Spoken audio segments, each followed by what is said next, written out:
वासुदेव खराड़े जी पुणे से। श्री रंश प्रभु। राधे राधे महाराज जी। महाराज जी आपके चरणों में कोटि कोटि प्रणाम। गुरुदेव, मन कोई इच्छा या आसक्ति करता है तो उसे पुनर्जन्म लेना पड़ता है, पर आत्मा तो इच्छा से विहीन है। आत्मा किसी चीज से आसक्त नहीं होती। अगर आत्मा ने किसी चीज की इच्छा या आसक्ति नहीं की तो आत्मा का पुनर्जन्म क्यों महाराज जी? आत्मा को ही तो भ्रम हो गया। भ्रम तो आत्मा को ही है। आप हैं आत्मा, आप ही तो हैं आत्मा, लेकिन आपने अपने को शरीर मान रखा है कि नहीं? इसी भ्रम का तो दंड मिल रहा है, पुनर्जन्म। बार बार जन्म मरण हो रहा है। मन की इच्छा को आपने अपनी इच्छा मान ली। नहीं, मन की इच्छा को मन की इच्छा में छोड़ो, आप दृष्टा बनो, विमुक्त हो जाओगे। मन की इच्छा को आप ये देखना है, मैंने देखा कहते हो कि नेत्रेंद्रिय ने देखा? आप क्या बोलोगे? आज मैंने देखा तो भोगो, फिर मैंने देखा तो उसका शुभ देखा या अशुभ देखा उसको भोगो। मैंने सुना, शुभ सुना या अशुभ सुना उसको भोगो। मैंने खाया, अच्छा खाया बुरा खाया उसको भोगो। मैंने भोगा तो अच्छा भोगा या बुरा भोगा उसको भोगो। भ्रम तो प्रभु मन आत्मा नहीं है ना? पर नहीं, मन नहीं, मन नहीं है ना, मन की इच्छा है प्रभु। आत्मा की तो आत्मा ने मन में अपना तदात्म कर लिया है, मन को अपना मान लिया है। मन की इच्छा को अपनी इच्छा मान लिया है। जो मन सलाह देता है वही बुद्धि निश्चय कर देती है, वही आत्मा मान लेता है। जीव एक रथी है, समझ रहे हो? शरीर एक रथ है, इंद्रियां इसके घोड़े हैं, मन इसकी लगाम है और बुद्धि इसका ड्राइवर सारथी है। अब रथी ऐसे बैठा है, अब सारथी मन की लगाम को ढीली कर दिया बुद्धि रूपी सारथी ने।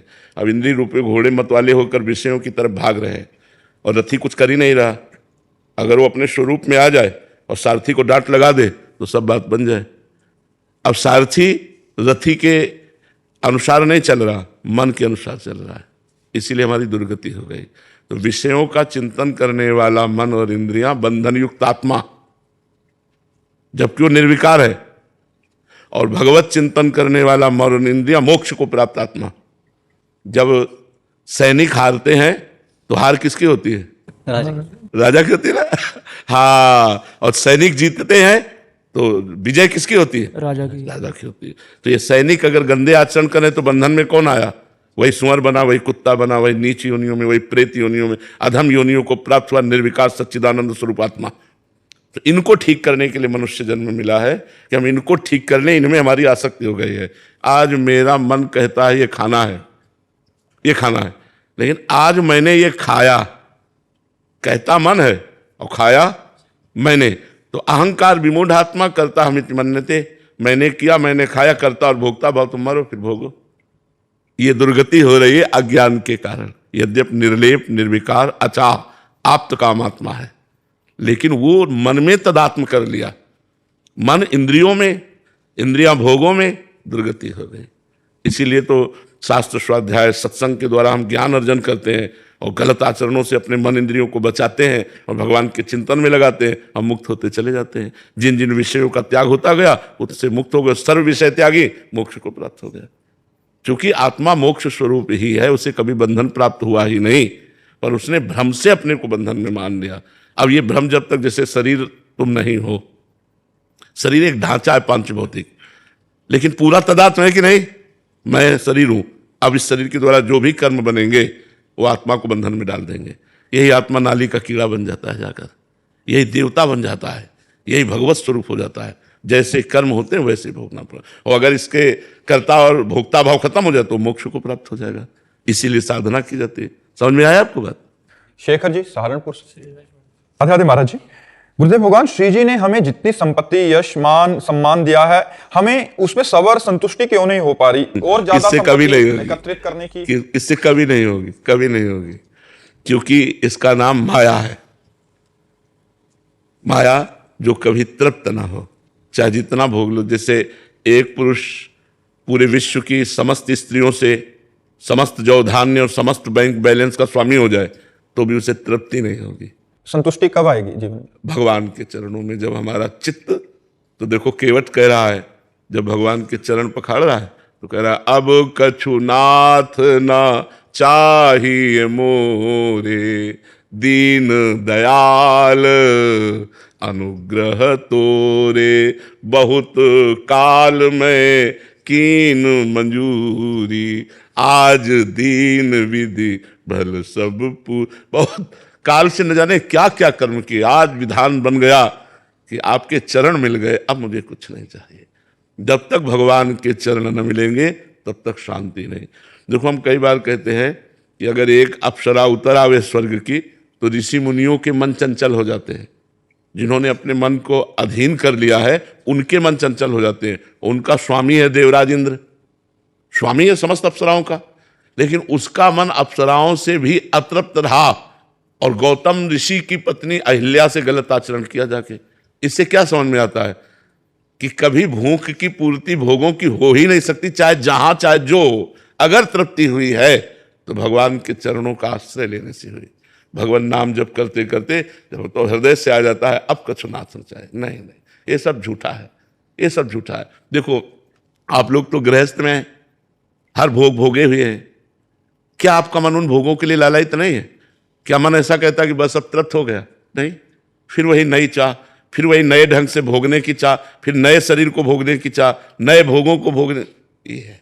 और ये आज से थोड़ी चल रही, जब से सृष्टि हुई तब से हमारी चल रही, तो आज तक पूर्ति नहीं हुई, इस जन्म में भी पूर्ति नहीं होगी। इसलिए सावधान हो जाओ, गलत आचरणों को छोड़ो और धर्म पूर्वक विषय भोगो और नाम जप करो। धर्म पूर्वक चलोगे तो विषयों से वैराग्य हो जाएगा, और अधर्मिक विषय भोगोगे तो उसमें राग हो जाएगा और दुर्गति हो जाएगी।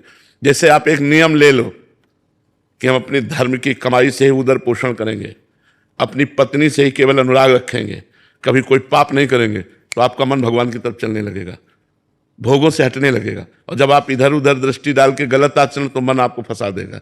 अधर्माचरण, पापाचरण ये मन को फंसाने के लिए है। मन फंसा जहां भोगों में तो दुर्गति हमारी पक्की, और मन भगवान में फंसा सदगति हमारी पक्की। मनुष्य जन्म मिला है मन को भगवान में फंसाने के लिए।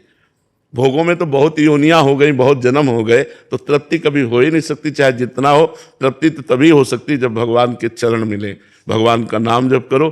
तो जैसे केवट नहीं, अति आनंद उमगी अनुरागा, आनंद ही नहीं अति आनंद, आंसू बह रहे, बस तृप्त हो गया, अब कुछ नहीं चाहिए, तृप्त हो गया। ये भगवान से मिलने पर होगा, तो इस संसार के मिलने से नहीं हो सकता। नहीं, किसी से भी पूछ लो, कभी तृप्ति नहीं है, कभी तृप्ति नहीं, कि बस ऐसा कभी नहीं हो सकता।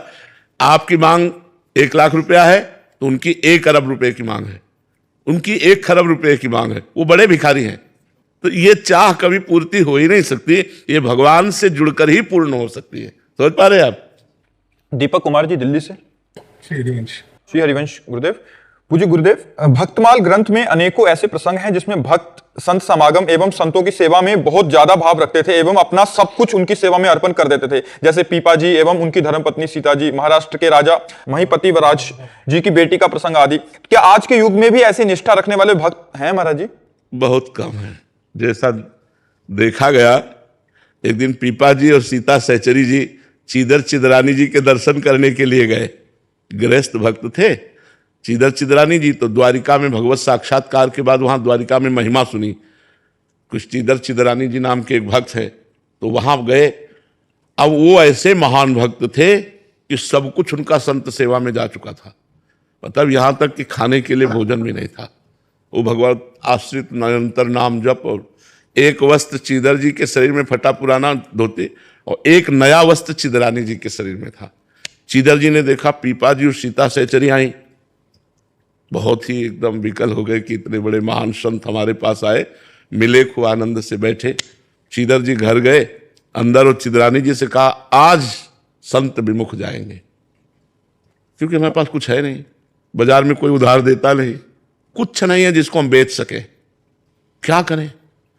तो चिदरानी जी ने कहा, आप शोक मत करो, ये हमारा नया वस्त्र है, कुछ बिकी जाएगा 1-2 टका का, तो इससे चावल और दाल खरीद लाना, जो भी मिले भोग तो लगा देंगे।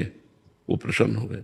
एक ही वस्त्र था तो बाजार में बेच दिया, जो भी उससे दाल चावल जो भी मिला उन्होंने बनाया, और बना के कोई 1 सेर 2 सेर 2.5 सेर थोड़ी मिलेगा उस कपड़े, एक कपड़े का। तो वो लेकर के पीपा जी सीता सहचरी को बाहर चीदर चिदरानी जी ने कि आप पाओ, तो उनका भक्तानी को भी बुलाओ, सीता सहचरी जी ने कहा।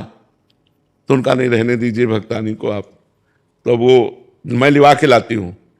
अंदर गई तो आंखों में आंसू और मुख में भगवान नाम, और रसोई में बैठे वो भगवान का चिंतन करें कि भगवान आप बड़े कृपालु हो। ऐसी स्थिति में भगवान की कृपा वो देख रहे।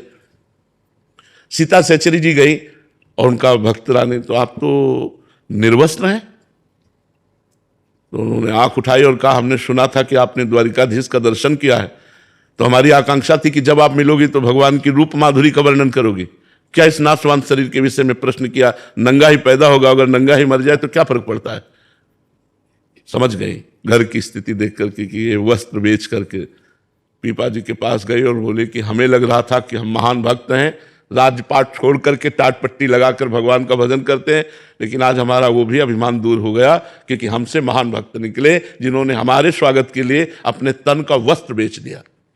ऐसे भक्तों के जो उदाहरण आते हैं, अब मतलब ऐसे ऐसे उदाहरण आते हैं जो दिमाग में काम ही नहीं करेंगे, दिमाग में ही काम नहीं करेंगे कि ऐसा कैसे हो सकता है, ऐसा कैसे हो सकता है।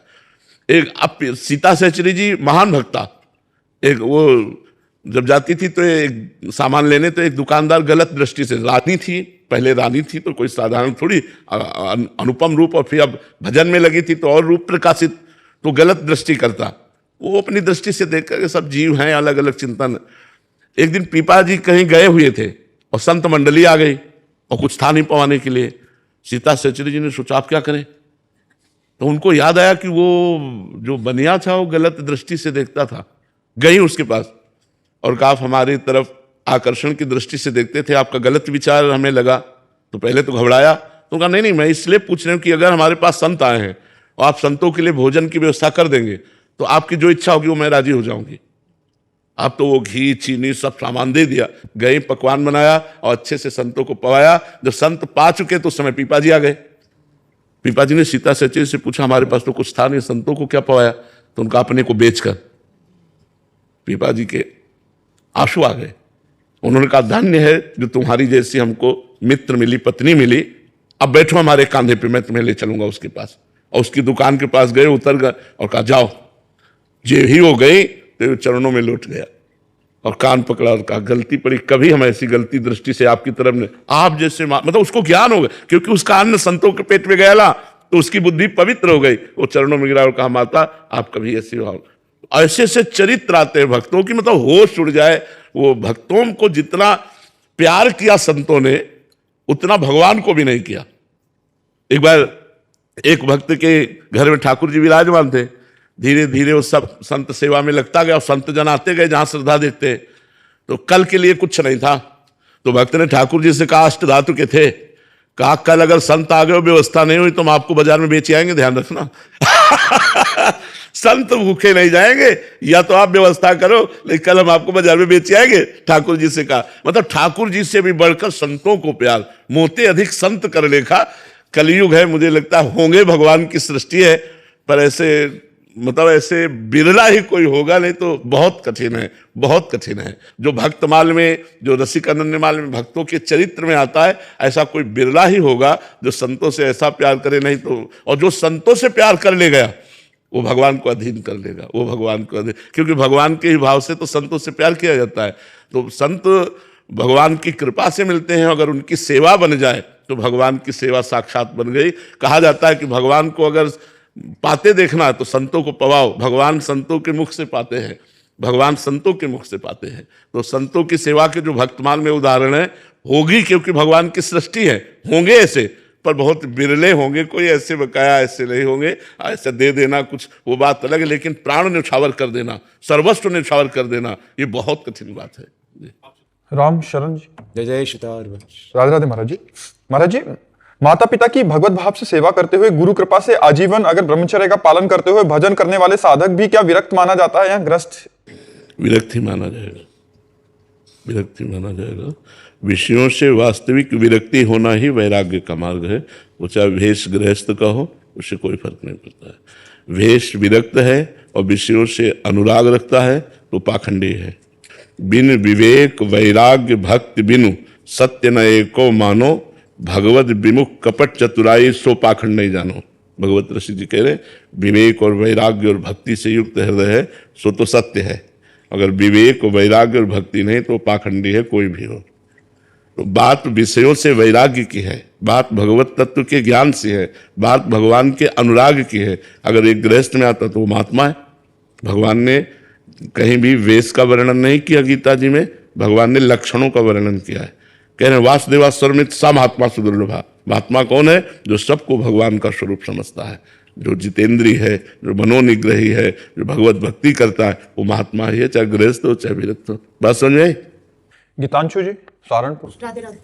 राधे राधे महाराज जी। महाराज जी, आपके प्रवचनों में सुना कि सिर्फ नाम जप से कल्याण हो जाता है। अगर नाम जप ना हो रहा हो तो क्या दान से भी कल्याण हो सकता है? नहीं, दान एक पुण्य क्रिया है। शुभ और अशुभ दो प्रकार के कर्म है। दान एक शुभ कर्म है जिसका फल सांसारिक सुख है। बहुत उच्च कोटि का दान हुआ तो स्वर्ग का सुख है, लेकिन भगवत प्राप्ति थोड़ी करा सकता है। भगवत प्राप्ति तो भजन से होगी।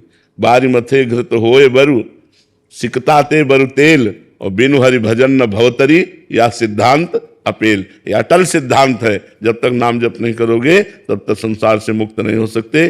तुम यज्ञ करो, दान करो, पुण्य करो, ये जो करोगे इसका तुम्हें फल मिलेगा, लेकिन भगवत प्राप्ति थोड़ी होगी। भगवत प्राप्ति भजन से होती है। महाराज जी, अभी आपने एक प्रश्न के उत्तर में अभी थोड़ी देर पहले कहा था कि उसने दान किया तो उसकी बुद्धि शुद्ध हो गई। संतों के बुद्धि शुद्ध का मतलब भगवत प्राप्ति थोड़ी हो गई।